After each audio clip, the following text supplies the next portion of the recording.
Hey there, LBT Squad. I'm your host, Alex Pop, and this is episode 2 of Journey to LBT15. In this video series, we discuss what we want to see in the 15th Land Before Time movie, should it be announced.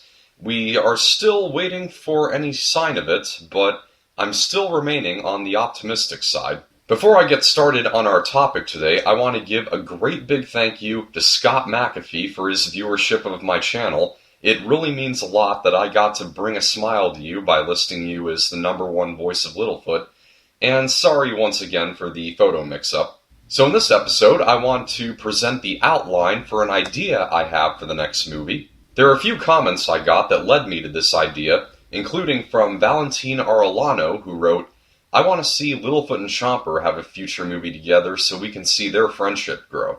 And that's just what I think. Littlefoot and Chomper should be the characters who have the major story arcs. Also, you may remember in the first episode of Journey to LBT15, I mentioned the multiple ideas from Kiefer Brown on how to make these movies stronger. One of them was to elaborate on Chomper's inner conflict between being a sharp tooth yet not wanting to harm anyone. With these thoughts in mind, here's the summary of the movie I came up with.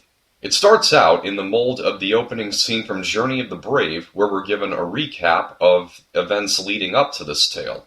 The narrator reminds us of how Littlefoot and his friends hatched Chomper and how they wanted to raise him as their own before he left with his parents, and then proceeds to explain how Ruby and Chomper first met and how they came to live in the Great Valley. When the narration is finished, we see everyone involved in the final scene of Journey of the Brave returning to the Great Valley after rescuing Bronn. Littlefoot and Bronn reunite with Shorty, and they all take joy in each other's company.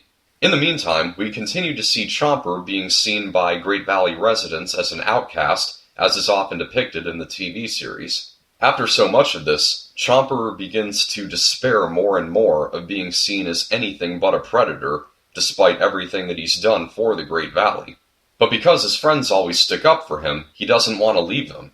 But the turning point is when he learns for the first time that a sharp tooth killed Littlefoot's mother. That night, he falls asleep to a nightmare about himself as that sharp tooth. He eventually decides that his efforts to be different are in vain, and makes up his mind to return home to the island with his parents, where he can be a predator without bringing harm to Littlefoot or anyone else in the valley. As he begins to depart, he passes by Littlefoot sleeping, and says goodbye to him right then and there. Littlefoot responds while murmuring in his sleep. Chomper leaves without another word to anyone, knowing that his friends would try to convince him not to go. When the gang discover that he's gone, they start to connect the dots from things that were said by Valley residents, and it dawns on Littlefoot that what he dreamed the night before might also be reality. He and the rest of the gang, including Ruby, decide to take a chance and head for the island with the intention of assuring Chomper's safety and giving him some words of encouragement without forcefully convincing him to come back with them. But when Bronn catches the kids starting to leave, Littlefoot tries to tell him how imperative it is that they find Chomper. So Bronn agrees on the condition that he goes with Littlefoot while the rest stay in the Great Valley under the eye of their parents. Naturally though, Sarah, Ruby, Spike, Ducky, and Petrie follow close behind. So here's where Littlefoot's story arc comes into the picture. This is something that I've touched on in another video. Littlefoot has always considered the possibility that had Bronn never left his mother, she might not have died. But he's always kept the thought to himself and has tried to get past the anger he's felt from his dad not being there to protect him and his mother. But at this point, the feeling has risen up in him because he's seeing the ripple effect that the choice his dad made has now had on Chomper. This escalates into a fight between Littlefoot and Bronn, which results in Littlefoot running away. Later on, the rest of the gang catch up with Bronn, and they all try to find Littlefoot. Littlefoot arrives at the ocean by himself, and starts to cross it on a floating log. But when a shark or other carnivorous aquatic creature attacks, he winds up on a rock in the middle of the sea not much bigger than he is. He wipes out, feeling like he has lost all hope. But as he drifts asleep, his mother visits him in his dream to tell him that he needs to forgive his father. Meanwhile, Bronn swims across the sea with the kids hitching a ride and keeping an eye out for any underwater predators. Eventually, it will all lead to an emotional conversation between Littlefoot and Chomper, where Littlefoot talks about how being friends with him has completely changed his outlook on shark teeth after the death of his mother. He refers back to the events in the mysterious island when he saw Chomper with his mom.